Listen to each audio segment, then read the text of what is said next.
Friends tell what influencers are like in real life. Story 1. So let me tell you about one of my closest friends and her Instagram obsession. For a while it was all good, just your typical social media craze, a bit annoying, sure, but nothing too bizarre. She'd document every little thing, endless photos, even if it meant missing out on enjoying the moment.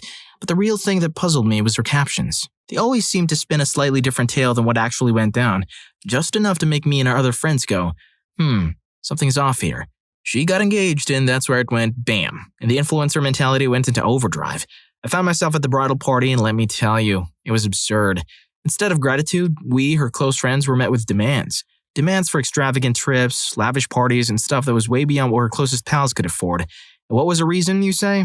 Well, she had a following and certain expectations to live up to. It was downright heartbreaking to see her undermine her best friend and maid of honor over plans for a simple bridal shower because it wasn't going to be at some upscale restaurant or swanky art gallery.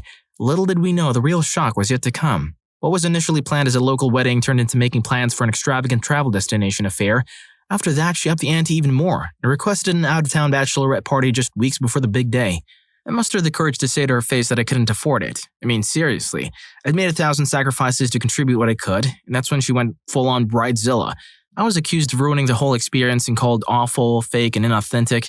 Yeah, my close friend who suddenly became this over-demanding influencer said all those things to me. It got so bad that the bridal party fell apart when 2 of her best friends called it quits.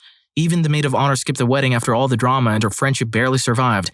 All this drama just so she could have an Instagram-worthy wedding, with only a handful of photos ever seeing the light of day. To add to the madness, she published a public apology on her blog. But let me tell you, it was more like a work of fiction than an apology. She twisted the truth, painted herself as the victim and milked sympathy from her followers and family. It's insane how people lose themselves in the facade they create for social media. I learned a lot from her, that's for sure. Story 2. I know 2 relatively popular influencers from my region in the US. It's super strange when I'm in their posts, realizing that over 50k people whom I don't even know now have access to my Insta handle if I'm tagged. What's even more bizarre is how differently they behave online compared to in person. Take, for example, one of them who's a fashion influencer in real life. She's incredibly shy and reserved, which makes it mind-boggling to see her putting in so much effort to gain followers. She's constantly griping about the algorithm and addressing her audience as if she has a celebrity-sized following, but put her in front of a room full of people and she'd be pretty shy. It's both entertaining and weird. Story 3. I'm not friends with an influencer, but I am one myself, I guess. I've got over 150k followers on YouTube. It was fun when I first started, but now all I feel is constant pressure. If I make one mistake, I could lose everything I've spent years building. That's tough to tell whether new friends genuinely like me for who I am or because they want to ride the clout train. Even though my content is focused on true crime and not myself, having that many people watch you and comment on your appearance, the way you talk, and so on can really mess with your head. It distorts your self-image if you don't find ways to step back. Having friends who aren't part of the social media world helps bring you back to reality, treating it like a regular 9-to-5 job. I remember talking about this to someone close to me and he said that he could relate. When he was younger, he always wanted to be a YouTuber, so he started a channel. In the beginning, he said it was thrilling when you get your first 1,000 subscribers, but as you gain more, it can start feeling mundane. He eventually quit and deleted all of his videos when he only had 5,000 subscribers because it became a hassle to create content. He also has friends who are more successful than he was, with 20 to 30,000 subscribers, and they've all grown wary of YouTube and don't really enjoy it anymore. Story 4. One of my best friends once dated an Insta-famous guy. We were invited to his house for a Christmas party, and that's when I had my awakening about the fakeness of social media. This guy who flaunted an expensive car on social media didn't even own it. He'd leased it, staged callous photo shoots, and then returned it. As for his house, it turned out to be in a completely different city from what he claimed. Oddly enough, I don't believe it was for security reasons. He bragged about living in an affluent city, but his actual home was in a more modest area. To top it off, he asked me to send him the videos I'd taken at the party, promptly posted them and didn't even bother to tag me because, apparently, I didn't have enough followers. But what truly made the experience cringeworthy was the behavior of the social media folks at the party. They were all trying to outdo each other, yelling to make the next big joke, but none of them were actually funny. It's quite sad to witness how they slowly deteriorate mentally. It often leads to a full-blown narcissistic personality disorder or a complete loss of self-confidence. Their primary objective is to meet artificial metrics in terms of likes, views, and follows. For many of them, this becomes their definition of success and life's purpose. If they fall short, they perceive it as a personal failure. This typically pushes them in one of 2 directions. Some start believing they aren't good enough and don't deserve to be liked, leading to a severe lack of confidence and a loss of their former selves. Others head down the path of narcissism, convinced they're the best and that everyone else is clueless. Every flaw, fault, or mistake becomes someone else's fault in their eyes. I wouldn't be surprised if this happens to A-list actors and actresses too, particularly regarding the success of their movies, box office earnings, critical acclaim, and so on. It's a scary thought indeed. Yeah, the dude has millions of people fooled. Hey, by the way, this video is sponsored by me and my friends at Rufus Rugs.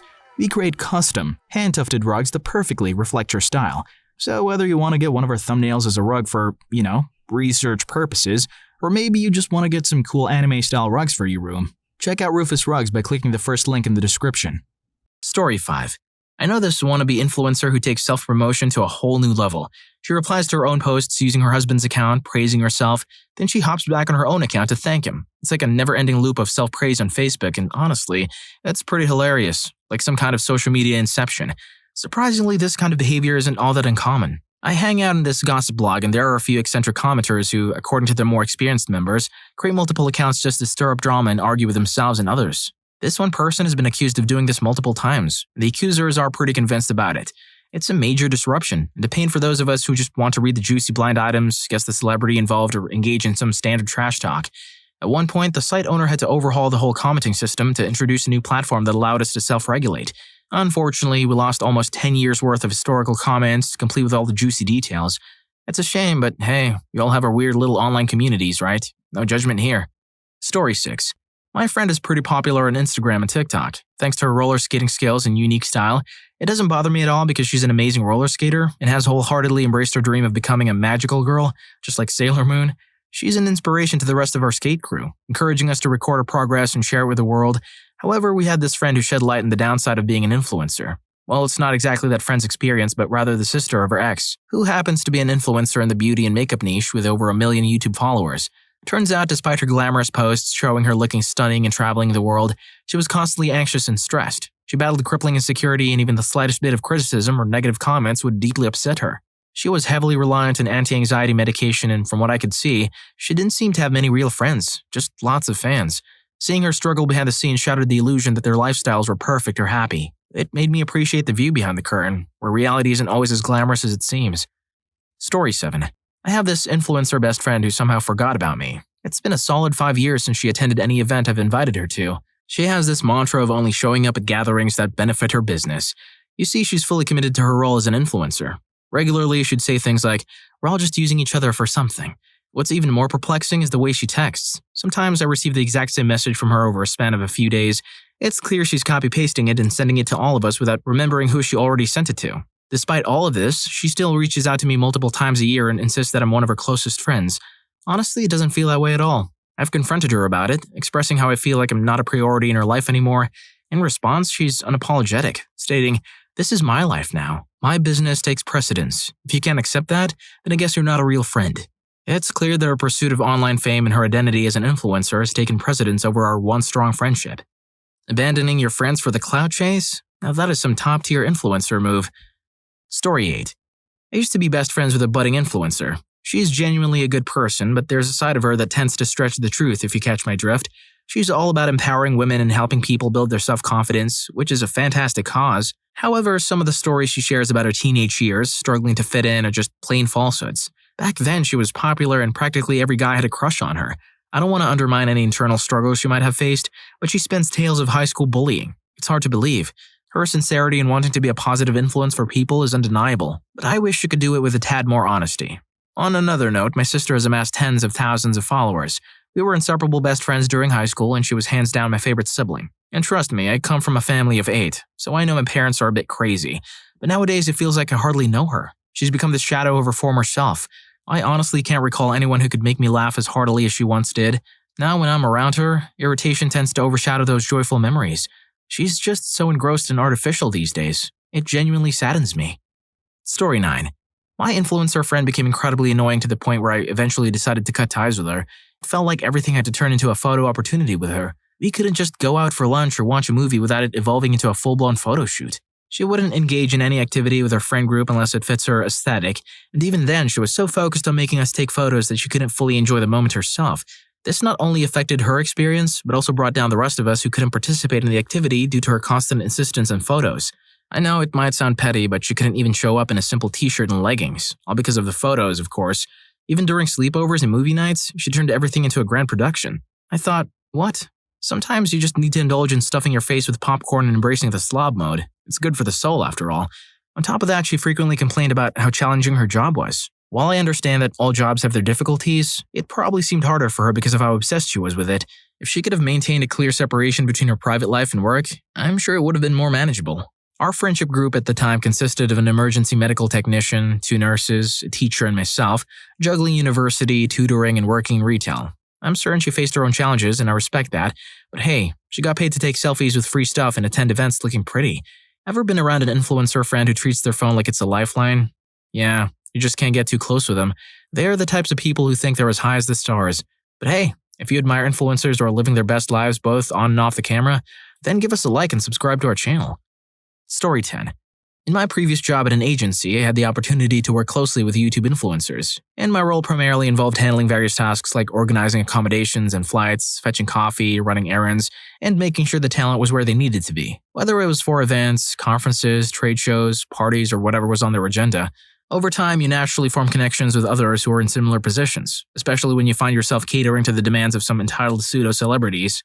Interestingly, I found that the nicest YouTubers to work with were the animators. They always seemed calm and understanding, making the collaboration quite enjoyable. On the flip side, the family vloggers were a different story. I had the chance to meet many of the big names in this category, and not one of them appeared to be the same person off camera. The kids in these vlogs often came across as spoiled with no one bothering to discipline them. Consequently, they ran amok, breaking things and behaving recklessly, and no one dared to scold them, fearing that their influencer parents might take offense. Story 11. My cousin is a wannabe influencer. She kept checking family photos at a birthday party and having them deleted if she doesn't look good on them. Annoyed, her mom told her to just not be in the pictures anymore. Laughs to the idiot got a reality check. She was like, okay, fine, I'll take one more picture, but it's getting posted. It sounded like a choice between you can be in it and not get to see how the picture turned out until you see it on Facebook, or you can step out. Bad vibes. In the beginning, I would like and comment on all of her posts, but now that's not enough. She expects me to message it to others and share it on my stories and my page. Something about new algorithms and likes not being as important anymore? I hate posting stuff to my page, but I do it anyway to be supportive. It's so tiring. She does get free things sometimes, though they sometimes share them with me. But in my opinion, it's not worth it. Story 12. I have a friend who's a high-profile athlete, quite the sensation on Instagram. The catch, he's always glued to his phone, never truly living in the moment. It's like if we're having a blast, it doesn't count unless the whole world knows about it. Honestly, it's a bit annoying. I can't fathom living solely for the approval of others. And then there's my sister, a bit of an influencer herself. She was into bodybuilding on Instagram and even had sponsorships from some protein shake companies. While she wasn't a mega influencer, she did have connections in high places. Now here's the twist. She used to be one of those stereotypical mean girls in high school, and that persona carried over into her influencer career. She distanced herself from her family and cut off most of her old friends. When she did visit, she was super selective about who she'd be seen with. She eventually moved to a different city to be closer to the bodybuilding scene, steadily building her follower count. She dated a guy who provided her with a lavish lifestyle for a while, but it turns out he was cheating on her, probably the whole time. So she opted and moved to the other side of the country. She continued her bodybuilding journey but then had a change of heart and decided she wanted to become a cop. They told her that with a social media presence like hers, she'd never become a cop because it would be too much for the media to use against her. So she went back home, deleted every single one of her accounts that very day and pursued her dream. Now she's a cop, thriving in life like never before. Her old personality is gone and I couldn't be prouder of the amazing person she's become. These days, she's super nice and spends her time as a small-town cop in the middle of nowhere. Story 13. My wife is an influencer in a particular niche. She's not a mega influence, but she has a solid following with a high engagement rate, primarily on Twitter and YouTube. She's managed to strike a balance between her social media work and her personal life. Initially, there were some challenges as we allowed it to affect our personal lives, but we've since fine-tuned that work-home life balance. I have a job that pays well enough, so she's free to pursue this without worrying about whether it will cover our bills. This is crucial because influencer income can be wildly inconsistent. She makes roughly the equivalent of minimum wage, and we also receive a bunch of free products from companies we love.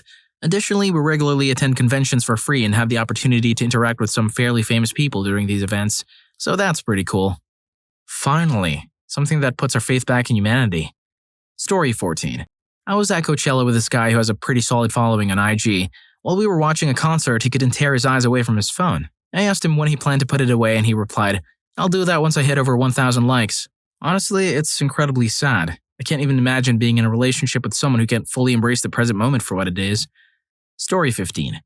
I once had a friend who was an influencer, and I once had the gall to ask her whether she traveled with a dedicated photographer or if she just enlisted whoever happened to be nearby everywhere she went. Needless to say, she wasn't too thrilled about that inquiry. Then came the umpteenth starting a new chapter in my career post from her, and I couldn't resist making a playful comment about how she seemed to have more new chapters than Harry Potter.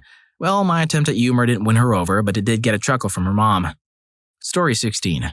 My cousin is a moderately successful Instagram model, but the truth is, she absolutely despises it. She can't stand her fans, considers them cringy and pathetic, and detests the drama and excessive political correctness that comes with the territory. Ironically, in real life, she's quite conservative. She's only in it for the money. After dropping out of school, her only source of income is from endorsing products and posting pictures of herself. It's the only way she knows how to pay her rent. In reality, she's the complete opposite of the happy, bubbly, and somewhat ditzy girl she portrays online. We often share a laugh over some of the messages she receives, including bizarre proposals and angry women upset that their sons or husbands are following her. Story 17. I post travel photos and have around 200 followers, not the 2,000 plus you usually associate with influencers. Then there's my friend who, for some reason, thought she could join the influencer club by quitting her job and jetting off to travel in 2020 of all years. She ended up losing her apartment and car and she's yet to find a job, but she insists on calling herself a professional influencer. It's a bit sad. And while I feel for her, let's just say she's not winning any awards for her decisions in life. Story 18. I had a friend who made YouTube videos and had a significant following in her niche community. At first, it seemed like fun, but it quickly turned cringy for me. I became hyper-aware of everything I did, always thinking that I might end up in one of her videos, even got a bit grumpy whenever she whipped out her camera just to avoid being filmed. Some of her fans actually liked me and encouraged her to hang out with me more for videos. However, I usually sidestepped the topic and didn't engage in it.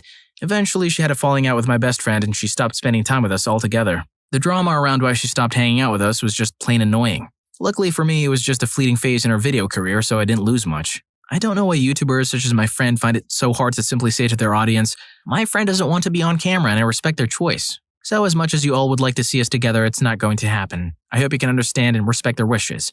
Then they could move on with their videos. It's just annoying. Story 19.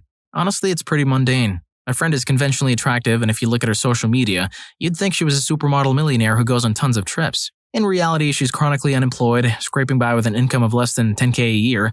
Fortunately, her boyfriend earns about $60,000 annually, which allows him to afford a very nice 3.5-bedroom apartment. She's got an array of props that she uses to transform each room, making it look different from day to day, creating the illusion that she's always in some new exotic place.